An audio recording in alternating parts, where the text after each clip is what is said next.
महाराष्ट्र में असेंबली चुनाव से ठीक पहले एआईएमआईएम में घमासान मचा है। मुंबई में एआईएमआईएम के दफ्तर में जमकर हंगामा हुआ है। पार्टी के लीडर और कारकुनान आपस में ही भिड़ गए हैं। दरअसल एआईएमआईएम के मुंबई प्रेसिडेंट फयाज अहमद को पार्टी ने उनके ओहदे से हटा दिया, जिसके बाद बवाल खड़ा हो गया। जानकारी के मुताबिक महाराष्ट्र एआईएमआईएम के सदर इम्तियाज जलील के सामने उनके खिलाफ एहतजाजी मुजाहिरा किया गया है। असदुद्दीन ओवैसी की पार्टी के साबिक मुंबई प्रेसिडेंट ने एआईएमआईएम को बीजेपी और एकनाथ शिंदे की बी टीम करार दिया है।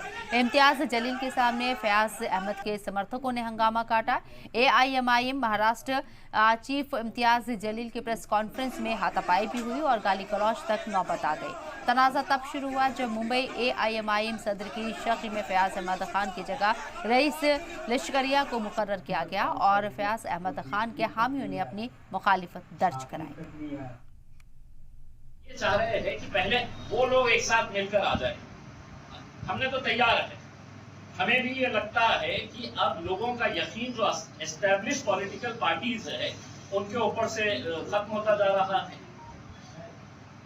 तो अगर थर्ड फ्रंट अगर एक बनता है तो यकीनन उसके अंदर हम पूरी तरीके से एक्टिवली उसका एक हिस्सा बनना चाहेंगे। लेकिन ऐसा ना हो कि कोई पॉलिटिकल पार्टी, कई पॉलिटिकल पार्टीज का ऐसा ये रहता है कि साहब वो अपना रेट बढ़ा लेते हैं, मीटिंग करते हैं, अपना रेट बढ़ा लेते हैं और फिर जाके तो भाजपा की गोद में बैठ जाते हैं। तो हमने उनसे कहा कि पहले आप बैठ जाइए, आपस में साथ कर लीजिएगा, आप ये समझ लीजिएगा कि एमआईएम आपके साथ।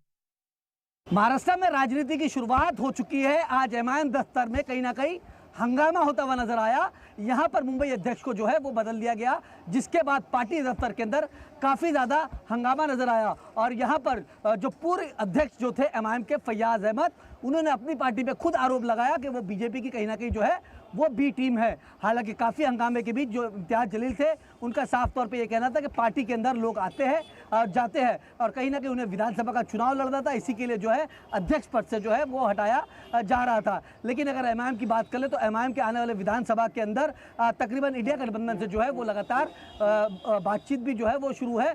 अब देखना ये होगा कि एमआईएम के आने वाली महाराष्ट्र के अंदर क्या राजनीति में निकल के सामने आता है और क्या महाराष्ट्र की राजनीति में जैसे एमआईएम राजनीति करती है उसके अंदर उसको सफलता मिलती है कि नहीं, ये तो आने वाला वक्त ही बताएगा। सलाम टीवी के लिए अमजद खान, मुंबई।